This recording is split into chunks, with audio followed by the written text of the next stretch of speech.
Gloria al Señor. Bueno, vamos a ir a la palabra del Señor. Yo quiero que vayamos al Evangelio de de Mateo, capítulo 27. Mateo, capítulo 27, vamos a estar leyendo un pasaje que tiene que ver con el sacrificio de nuestro Señor Jesús. Hoy yo quiero que nosotros nos centremos en esto. ¿Por qué? Porque esta es la base de nuestra fe. La base de nuestra fe no está en las reuniones, en tener cultos determinados, en cantar. No, la base de nuestra fe puede faltar todo lo que tenemos aquí. Puede faltar la pantalla, puede faltar un local donde podamos juntarnos, puede faltar la libertad incluso, porque nos pueden cerrar las posibilidades de juntarnos, pero lo que no puede faltar es lo que Cristo hizo en la cruz del Calvario por nosotros. Eso no puede faltar. Ahí está nuestro sustento, nuestro cimiento en la fe, está en lo que Jesús hizo, no en lo que nosotros hacemos dentro de un contexto como este. Para algunos es más importante lo que ellos hacen en un contexto como este que lo que Cristo Jesús hizo.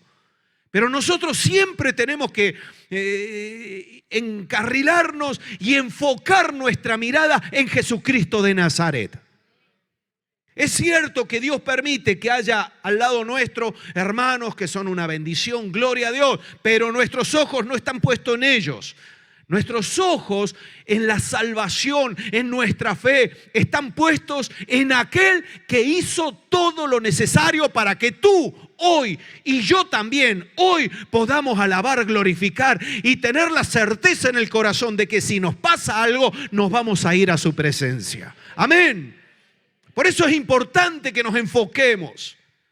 Para algunos participar de la mesa del Señor es solamente un momento religioso, es un acto más, vamos a participar. Por eso algunos participan sin ni siquiera saber, como dice la palabra en 1 Corintios, sin discernir el cuerpo y la sangre de Cristo.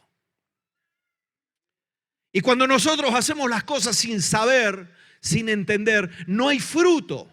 Por eso algunos están frustrados. Algunos no pueden dar testimonio del poder de Dios en sus vidas porque no viven en el poder de Dios, sino en el poder de una religión. Y el poder de una religión está bien, es bueno, pero es totalmente limitado. El poder de la religión depende de la gente que lleve esa religión. Entonces siempre estamos pendientes de la gente, a ver, ¿quién me ayuda? ¿Quién no me ayuda? Cuando no me ayudan, esta religión no es buena, me voy a otra. Y así van. Pero aquel que conoce a Jesucristo de Nazaret, hermano, ya podrá venir lo que venga, pasar lo que pase, pero nuestras vidas están fundamentadas en la roca que es Jesucristo de Nazaret, roca inamovible, roca que no cambia, aquel que está vivo y que lo que hizo en la cruz del Calvario sigue teniendo efecto. Por eso seguimos predicando el Evangelio, porque Cristo Jesús sigue obrando gracias a lo que ganó y logró en la cruz del Calvario. Amén. Por eso hablar del sacrificio de Jesús es hablar del poder de Dios. No fue uno más que murió. Eso es lo que algunos dicen. No, Jesús fue un buen hombre. No podemos negar que existió porque hay evidencias históricas. Y ante las evidencias históricas no podemos decir otra cosa. Pero de allí a decir que él era el Hijo de Dios, aquel que hizo todo lo que la Biblia dice, oh, no, eso es imposible aceptarlo. Pues yo quiero ir a la palabra del Señor, porque el momento en el que Cristo Jesús murió en la cruz y resucitó, porque cuando hablamos de su sacrificio, no estamos hablando pura y exclusivamente de su muerte. El sacrificio, la obra completa de Jesús estuvo en su muerte, pero también en su resurrección. Quiere decir que no podemos nosotros hablar de que Jesús murió y nada más. Si no tenemos en cuenta que Él resucitó, entonces, como dice la palabra, vana es nuestra fe, porque estamos creyendo en alguien que está muerto. Y alguien que está muerto no puede ayudarte. Eso de que, no, tengo a mi abuelo que falleció y él desde el cielo me está ayudando, no es así. Yo siento mucho decirlo así de esta forma, pero nosotros no podemos fundamentar nuestra fe en cosas que no son ciertas. Nosotros tenemos que basarnos en lo que dice la palabra. Y si Cristo no hubiera resucitado, todavía estaríamos muertos en nuestros pecados y delitos. Por eso Cristo murió, cargó nuestros pecados, pero al tercer día resucitó de entre los muertos. Por eso Él está vivo, le alabamos, le adoramos, le bendecimos, porque Él ha vencido. Gloria a Dios, gloria a Dios. Y le damos gracias a Dios que nos ha permitido entenderlo. Pero aquí en la palabra del Señor yo quiero que vayamos a un pasaje que es muy llamativo y que nos habla del poder de la resurrección, del sacrificio de Jesús, su muerte y su resurrección. ¿Por qué? Porque este pasaje nos describe algunos acontecimientos que se convierten en señales que hablan claramente del poder del sacrificio de Jesús.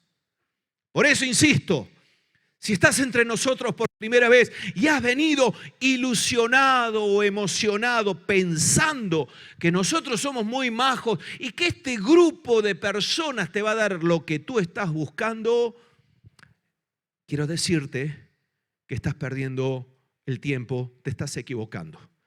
El que tiene todo lo que tú necesitas se llama Jesucristo de Nazaret.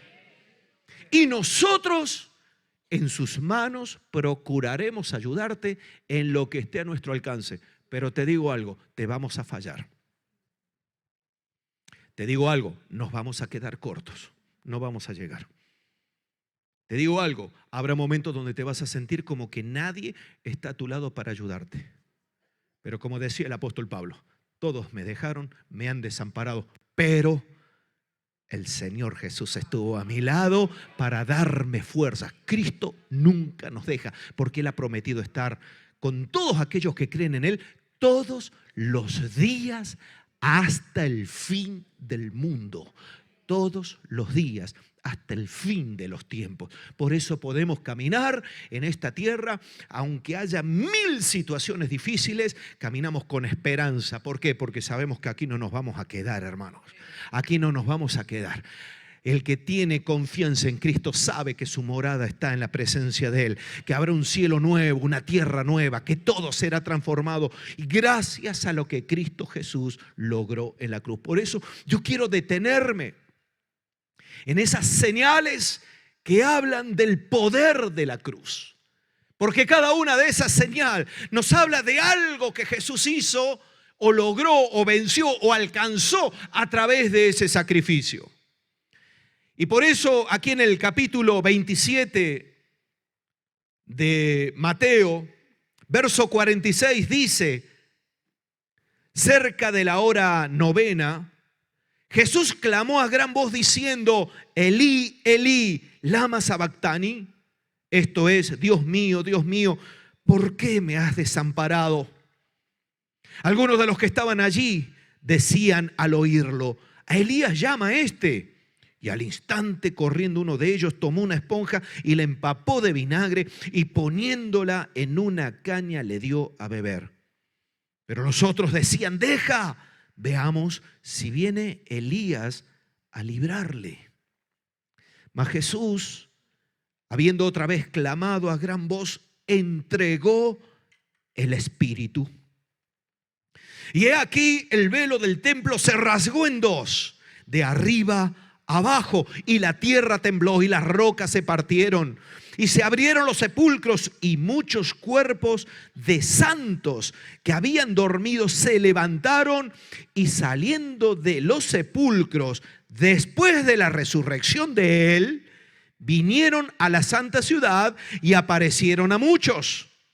El centurión y los que estaban con él, guardando a Jesús, visto el terremoto y las cosas que habían sido hechas, temieron en gran manera y dijeron: verdaderamente este era Hijo de Dios. Hasta aquí vamos a leer. Este es el pasaje donde se nos narra lo que Jesús tuvo que pasar. Ya en el momento de estando en la cruz, cuando Él muere, esa exclamación suya, Elí, Elí, lama sabactani, Dios mío, ¿por qué me has abandonado? Es una declaración que Él, desde la perspectiva de hombre, clama a Dios. Él no dejó de ser Dios, pero en la cruz Él estaba sufriendo como hombre, cargando nuestros pecados, llevando todas nuestras transgresiones, como dice Isaías 53. Cargando nuestras enfermedades y dolencias para que luego nosotros pudiéramos ser salvos y sanos por Él. Y ahí en la cruz del Calvario, Él muere. Y en ese momento empiezan a suceder cosas. Y lo primero que sucede, la primera señal cuando Él muere, es la del velo del templo rasgado en dos. Ya algunos de vosotros lo sabéis. Sabéis cómo se distribuía el templo. Sabéis que Jesús, como judío, vivió dentro del pueblo de Israel y como tal murió conforme todo lo que había sido establecido. En esa época estaba el templo y el templo tenía 3 lugares. Por si no lo sabes, yo te lo explico. Uno de ellos era el atrio. En el atrio era el lugar más amplio, donde todo el pueblo podía ir y podía estar allí para participar del culto a Dios. El otro lugar era el lugar santo. El lugar santo era un espacio más pequeño, más reducido que el atrio.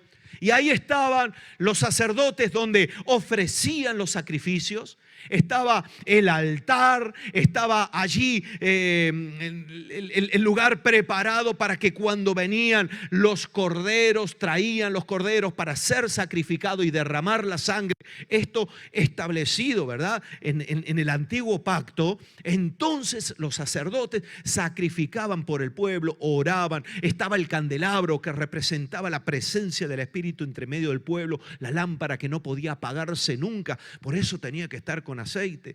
Estaba la mesa de la propiciación, en fin, estaba allí todo eso en el lugar santo donde podía desarrollarse el culto a Dios. Pero luego había otro lugar que estaba separado entre el lugar santo y el santísimo por una cortina, un velo. No era una telita, era un velo consistente. Y ese velo separaba el lugar santo del santísimo.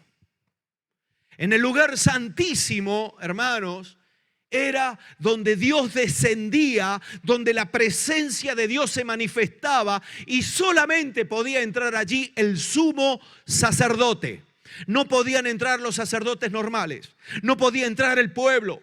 Es decir, que cuando el pueblo llegaba podía a lo sumo ver una cortina allá al fondo y podían imaginarse la presencia de Dios, podían imaginarse que Dios llegaba y era tal la gloria que caía porque Dios se manifestaba allí, que el sumo sacerdote cuando entraba tenía que entrar con una cuerda atada a la cintura y con unas campanillas tenían en su ropa, porque cuando ya no se escuchaban las campanillas y la cuerda no se movía, no podían entrar a sacarle. ¿Por qué? Tenían que jalar, porque si entraban sin haber sido autorizados a la presencia de Dios iban a ser consumidos.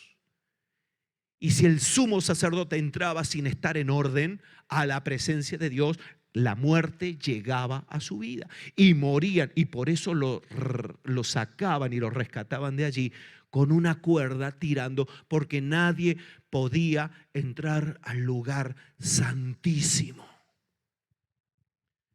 Pero cuando llega Cristo, hermanos, y llega anunciando que el reino de los cielos estaba viniendo a la tierra, anunciando que las cosas iban a cambiar, que llegaría el momento donde se cumpliría la palabra, donde Dios estaría con su pueblo y Dios grabaría la palabra en el corazón, la pondría en sus mentes, donde Dios estaría de continuo, donde el Espíritu de Dios sería derramado, el cumplimiento de las promesas de Joel. En los postreros tiempos derramaré de mi Espíritu sobre toda carne.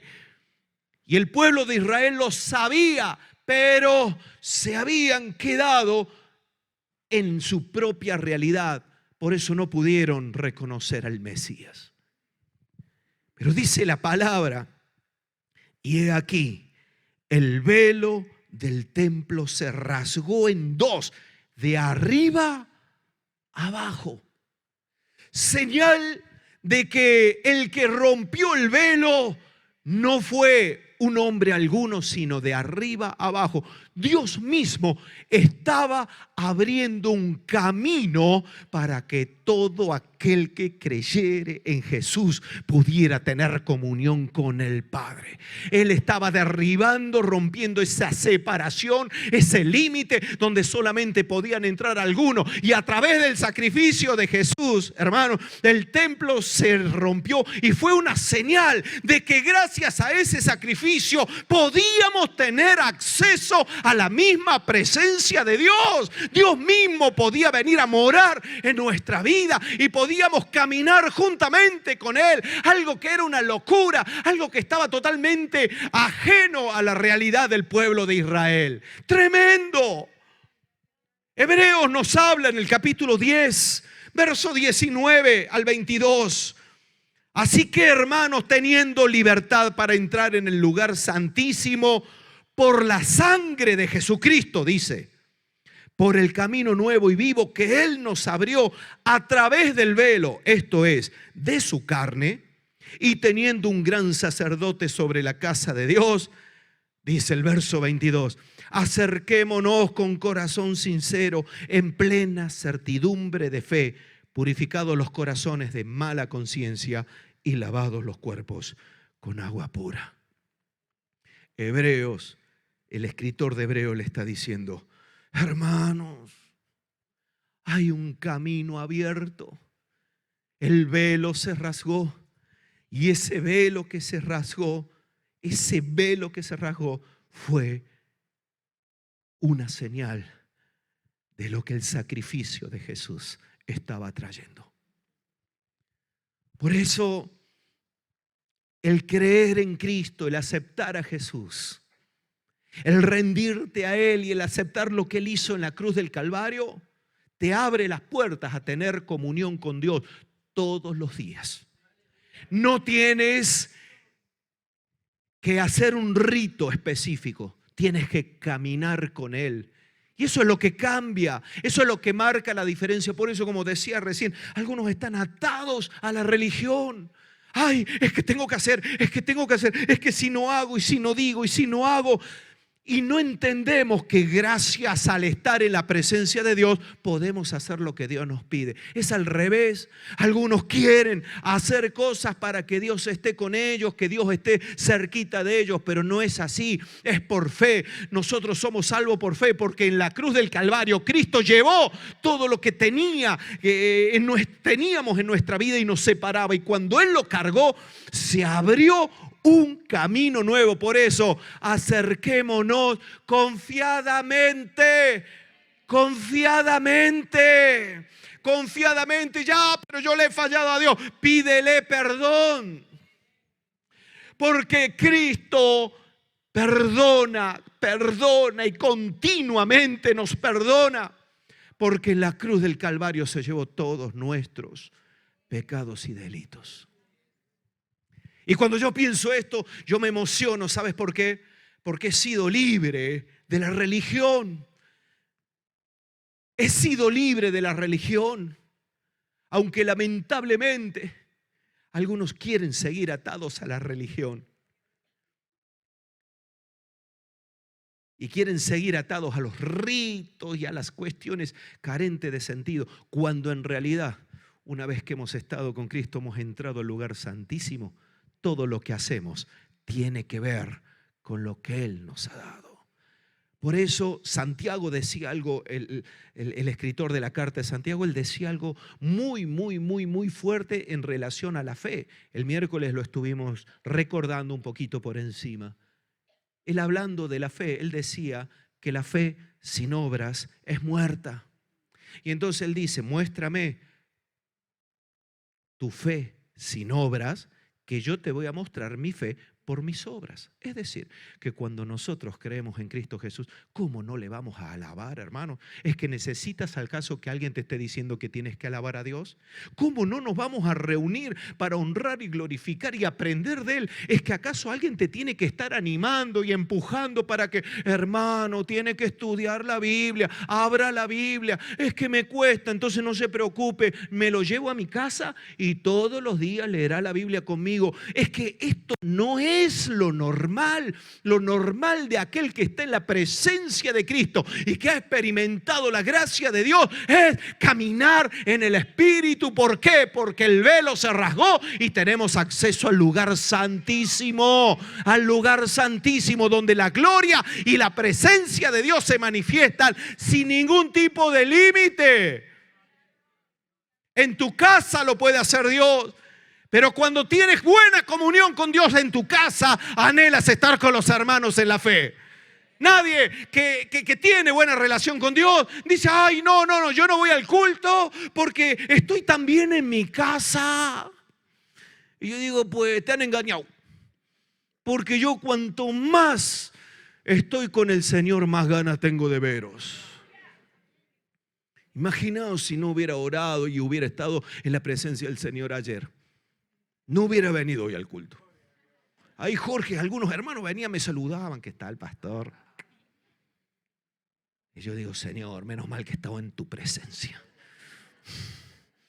Les sigo amando, es una bendición. Ya no hay nada, estoy en el...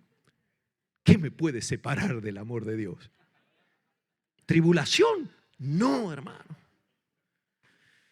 Esta es la realidad de lo que Jesús. Y esta señal se rasgó el velo.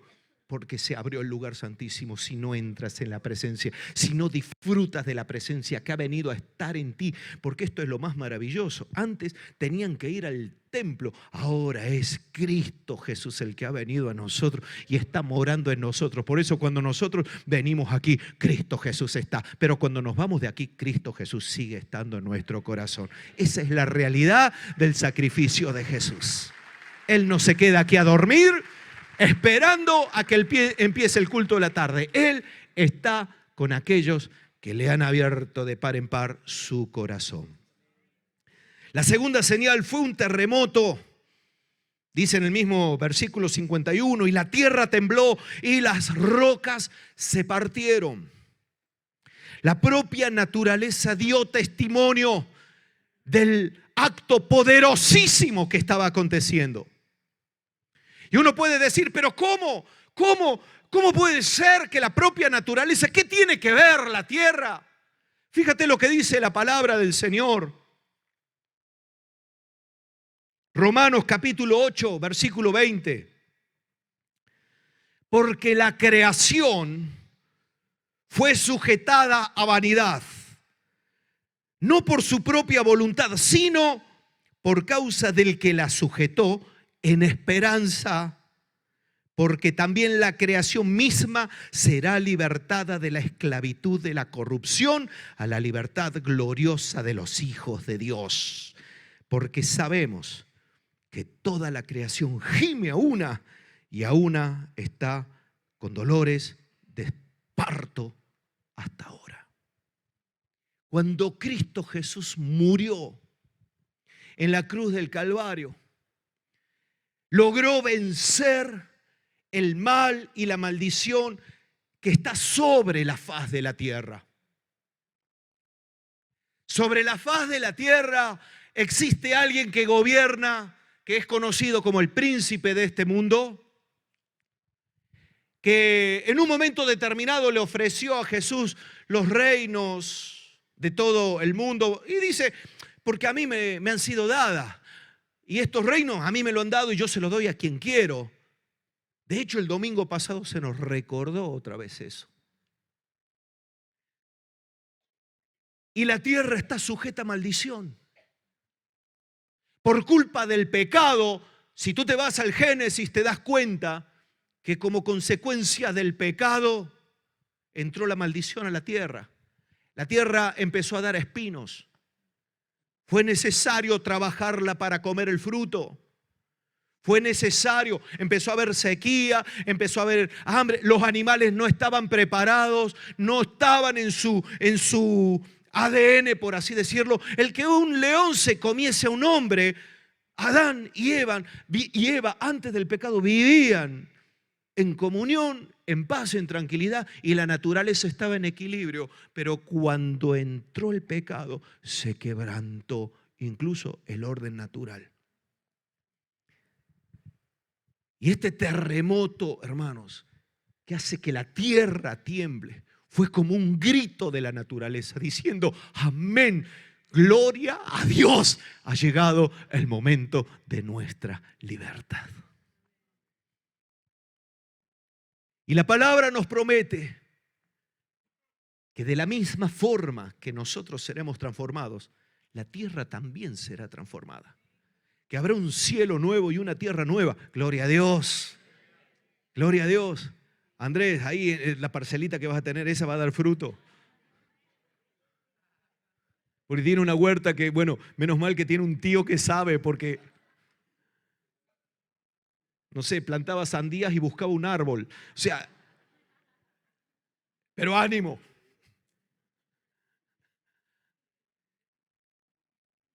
No será necesario, hermanos, el dolor y el sacrificio que ahora tenemos, porque la tierra también será transformada. Y cuando ese terremoto se manifestó, fue una declaración de la naturaleza propia, diciendo, ha llegado el momento, nuestro tiempo también se acerca. Entendedme, estoy hablando metafóricamente, no vayas ahora y le hables a una piedra, ¿vale? Yo lo aclaro porque luego, pastor, le hablo a la piedra y no me dice nada. Bueno, metafóricamente, este terremoto sucedió algo que fue notorio a todos. La propia naturaleza tembló, la propia tierra tembló, porque el Hijo de Dios estaba poniendo en orden todo lo que se había desordenado en el huerto del Edén. Y sigue diciendo la tercera señal fue que en el versículo 52 sucedió algo tremendo, y es que los muertos resucitaron. En el verso 52 dice, y se abrieron los sepulcros, y muchos cuerpos de los santos que habían dormido se levantaron, y saliendo de los sepulcros después de la resurrección de él, vinieron a la santa ciudad y aparecieron a muchos. Parece una película de terror, hermanos, ¿no? Porque imagínate, sí, tú estás en tu casa tranquilamente y de repente te golpean la puerta y dices, ¿qué ha pasado aquí? Y aparece allí aquel que habías despedido hacía tiempo. Este acto, hermanos, es tremendo. Es una señal de lo que Cristo Jesús estaba ganando en la cruz del Calvario. Él estaba venciendo la muerte. Por eso dice que después de Él resucitar, después de la resurrección de Él, dice la palabra, que los sepulcros se abrieron y algunos santos, cuerpos de los santos, no sabemos muy bien quiénes eran estos, pero habla de gente que tenía y que había vivido de forma agradable a Dios. No sabemos si ellos eran gente del antiguo pacto o que había sido gente que conoció a Jesús y que habían muerto en esos 3 años y medio de su ministerio. No lo sabemos, no lo sabemos. No vamos a especular con eso. Lo que a mí la palabra me dice es que la muerte fue también vencida y que gracias a lo que Jesús hizo en la cruz del Calvario podemos tener esperanza de vida eterna.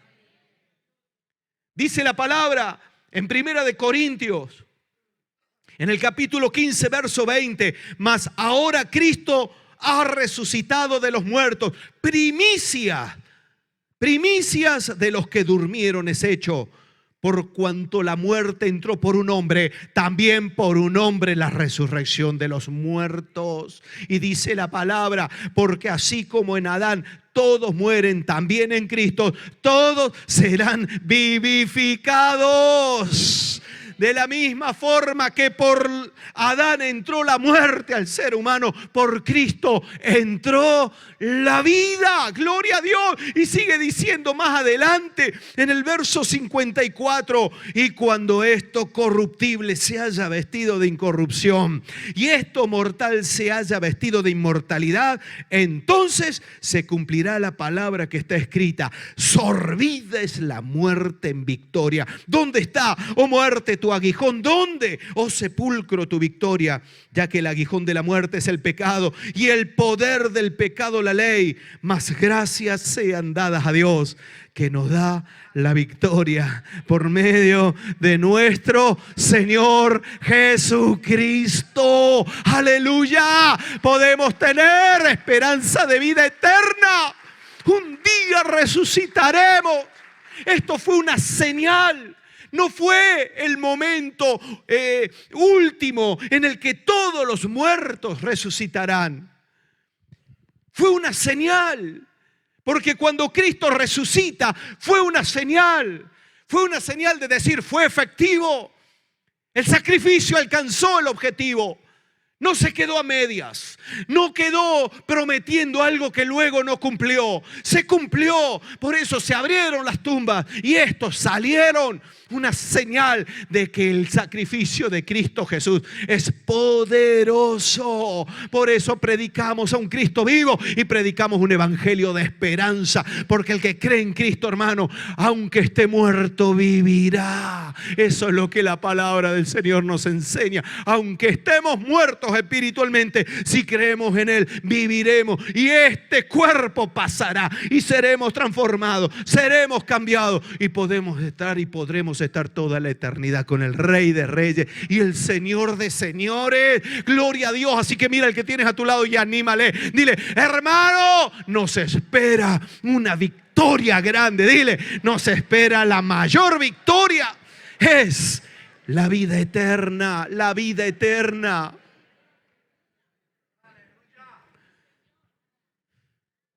Y la última señal,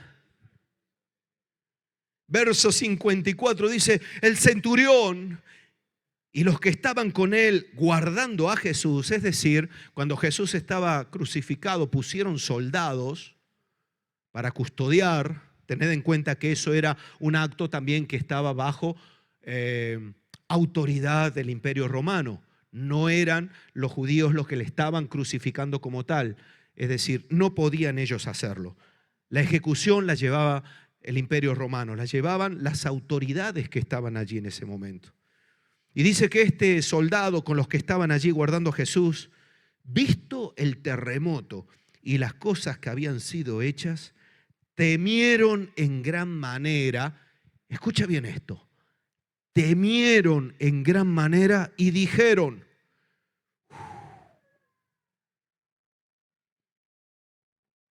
verdaderamente, este no es un mito, este no era un palabrero, este no era un loco que andaba por allí. Dijeron, este era Hijo de Dios. Es muy llamativo que un soldado dijera eso. Porque estos soldados romanos, hermanos, no son como soldados que a lo mejor podemos encontrar en algún ejército actualmente, que se alistan en el ejército porque saben que en la vida van a ir a una guerra. Entonces algunos hacen carrera dentro del ejército. Sacan una carrera para aquí, terminan siendo tenientes, capitanes y en la vida han tirado un tiro. Nunca han ido al campo de batalla. Pero son parte de un ejército, son soldados. El Imperio Romano subsistía por el poder de su ejército. Ellos estaban destinados por el Imperio Romano a mantener todo el territorio en orden, Y estos eran preparados, estos soldados eran duros, fuertes, rudos. Estaban preparados para ejecutar cualquier orden que les dieran. Estos soldados no eran gente que llegó allí y dijo, bueno, me ofrecían un sueldo, aquí estoy, me he puesto a cuidar este hombre que está aquí, no sé ni quién es. Esto era gente que tenía un corazón duro, un corazón insensible. En esa época se peleaba mucho cuerpo a cuerpo. No es como ahora que mandan un misil, pum, y están en su casa. Allí iban y se enfrentaban al enemigo, sacaban la espada y decían, a ver quién puede más.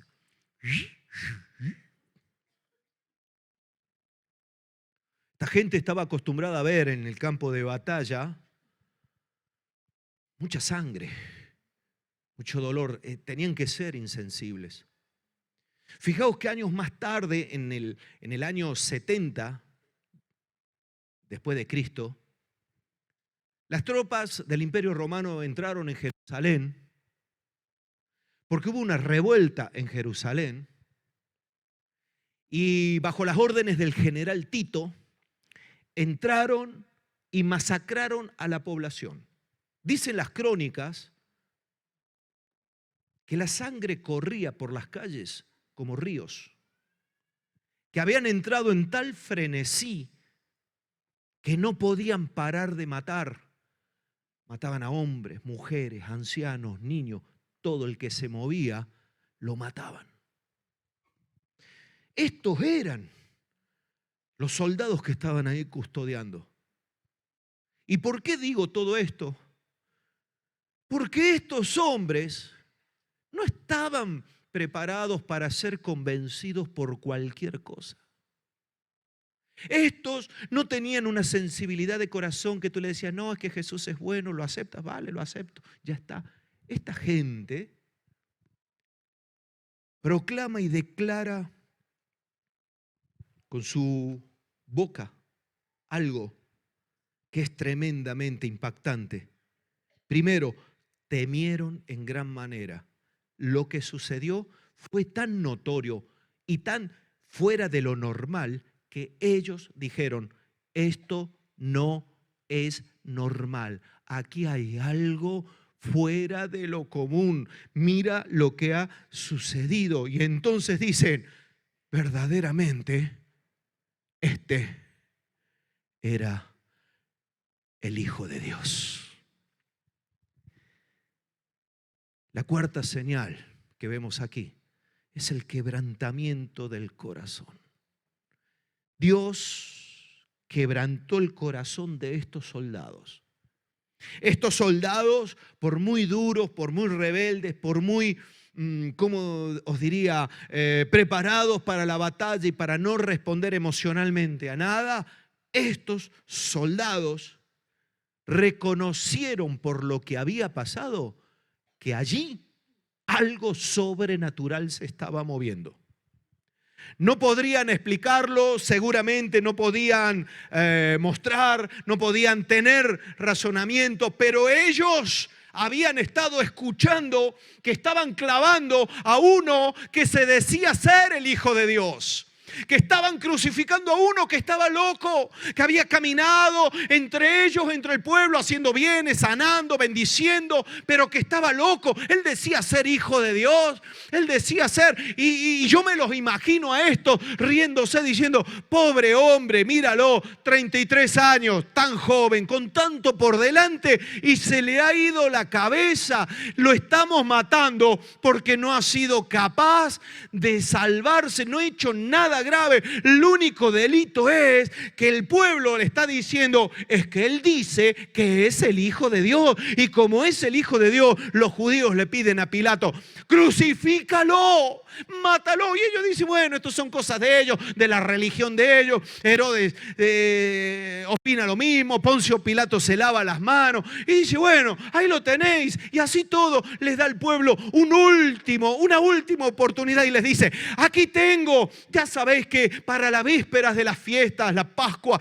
hay costumbre soltar a uno de los presos. ¿Y a quién queréis que suelte? ¿A este Jesús o a uno llamado Barrabás, que fue acusado de sedición, de rebeldía? ¿Sabéis lo que dijo el pueblo? Suelta a Barrabás y a Jesús, crucifícale, mátalo, quítatelo de en medio, no lo queremos ni ver, porque este es un blasfemo que dijo ser el Hijo de Dios. Así llegó Jesús a la cruz del Calvario, despreciado, maltratado, abandonado, ninguneado por aquellos que recibieron bienes, que recibieron bendiciones, que comieron del pan que Él multiplicó, que algunos recibieron el beneficio de la sanidad. Pero ahí estaba Jesús solo y el pueblo gritando, diciendo: si eres el Hijo de Dios, bájate, bájate. Él estaba allí porque Él había dicho que era el Hijo de Dios. Y cuando Él muere, todo lo que acontece quebranta el corazón del duro, quebranta el corazón de aquel que estaba insensible. Y ese es el poder de la cruz del Calvario. Por eso Pablo decía: yo no predico a nadie, ni me predico a mí mismo, ni palabras persuasivas, sino a Cristo y a este crucificado. Porque el poder de la cruz del Calvario quebranta cualquier corazón, sea duro, sea como sea. El poder de la cruz del Calvario quebranta la dureza del ser humano. Por eso tú y yo hoy estamos aquí para decirle a Dios: gracias, gracias Señor, porque un día estábamos duros, te dimos la espalda y quebrantaste nuestra vida. Por eso participar de la mesa del Señor, hermano, no es cualquier cosa. Es honrar a Jesús. Es decir: Señor, le hiciste completo. En la cruz del Calvario lo hiciste todo. Todo. Señor, abriste un camino al lugar santísimo. Ay, Señor, gracias. Empezaste a restaurar el orden en la naturaleza. Señor, gracias. Lo veremos un día. Completa la obra. Pero en la cruz empezaste a hacerlo. Señor, gracias. Gracias, Dios mío, porque cumpliste prometiendo vida eterna para los que creen en ti. Porque de tal manera amó Dios al mundo, que ha dado a su Hijo unigénito, para que todo aquel que en Él cree no se pierda, mas tenga la vida eterna. Lo hiciste en la cruz del Calvario. Y además, Señor,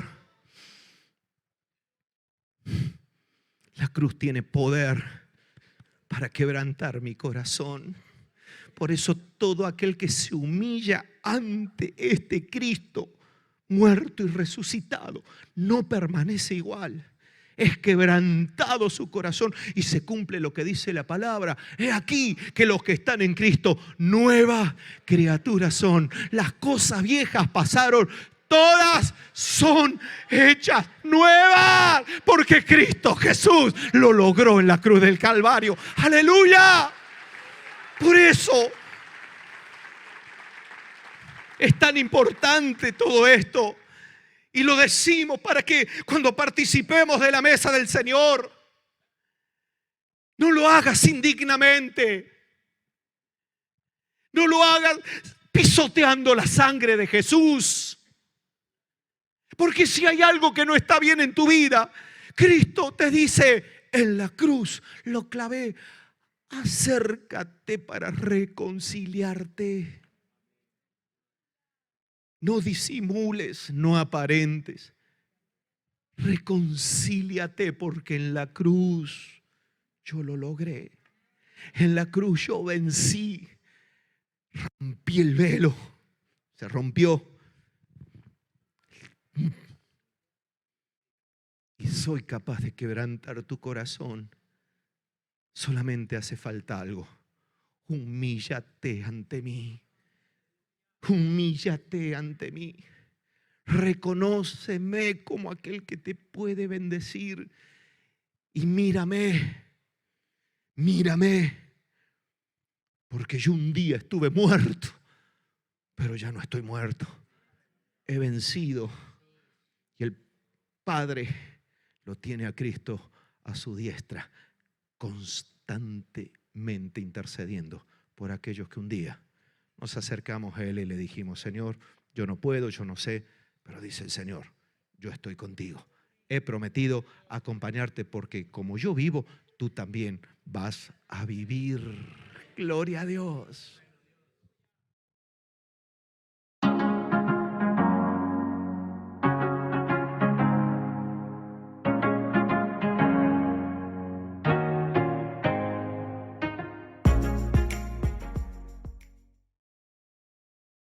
Vidas de oro porque llegamos a una edad donde no queremos aceptar que nos estamos haciendo mayores, pero llegamos a Vidas de Oro y nos sentimos útiles para poder servir a Dios y compartir también con amistades o con las compañeras del grupo. Llevo poco tiempo en esta iglesia y Vidas de Oro me ha ayudado a integrarme a la iglesia como tal.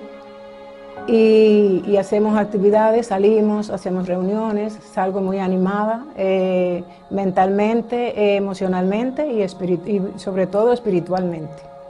Es un tiempo muy agradable que a mí me hace sentir bien, estar con mis compañeras, hablar con ellas, conocernos más. Tenemos ese tiempo de que cae un poquito de todo, de oración, de hacer cosas, de hacer una manualidad, y estar nosotras las mayores que también necesitamos estar con personas de nuestra edad.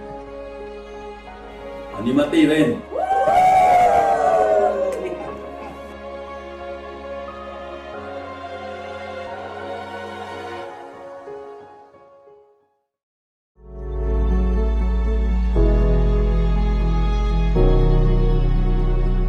Nos alegra que hayas conectado con nosotros. No olvides que si necesitas oración, hablar con alguien o algún tipo de ayuda, llámanos o envíanos un WhatsApp a los números que aparecen en pantalla. O si lo prefieres, escríbenos. Estamos para ayudarte.